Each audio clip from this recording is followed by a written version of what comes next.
அனைவருக்கும் வணக்கம். என் பேர் தனுஷா. நான் 1ஆம் வகுப்பு படிக்கிறேன்.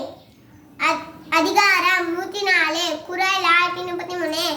உழுதுண்டு வாழ்வாரே வாழ்வார், மற்றெல்லாம் தொழுதுண்டு பின் செல்பவர். ஐயா, நான் ஒரு விவசாயி. எனக்கு ஒரு பெரிய நிலம் இருக்கு.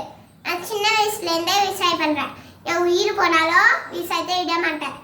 எனக்கு 3 பசங்க. நான் என்ன சொன்னாலும் காலையில வாங்க மாட்டாங்க. ஊர் சுற்றுறதுல மட்டும்தான் நேரம் பார்க்குறாங்க. எனக்கு வர வயசாயிட்டு இந்த மாதிரி அந்த பெரிய நேரத்தை உழுது விவசாயம் பண்ண முடியல. அதனால என் 3 பசங்களையும் கூப்பிட்டேன். அதுக்கு அவங்க என்ன சொன்னாங்க, பாப்பா உனக்கு வர வேலையே இல்லை அப்படின்னு சொன்னாங்க. அதுக்கு நான் திரும்பவும் கூப்பிட்டேன். அவங்க கிட்ட ஒரு ரகசியம் சொல்லணும் அப்படின்னு கூப்பிட்டேன். என்னப்பா ரகசியம்னு கேட்டாங்க.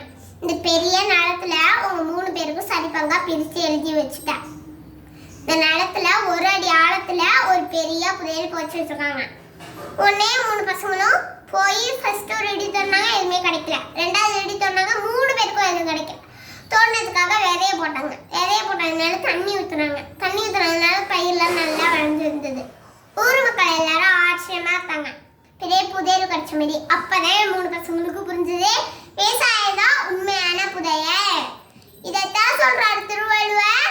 யாரெல்லாம் உழவு செய்து உணவு படைத்து உண்டு வாழ்கிறார்களோ அவர்கள் தான் உயர்வான வாழ்க்கை வாழ்கிறார்கள். விவசாயம் தொழில் எல்லாம் நமது உயிர். விவசாயத்தை மதிக்க யாரும் பரவாயில்ல, அதை மிதிச்சு யாரும் வாழக்கூடாது.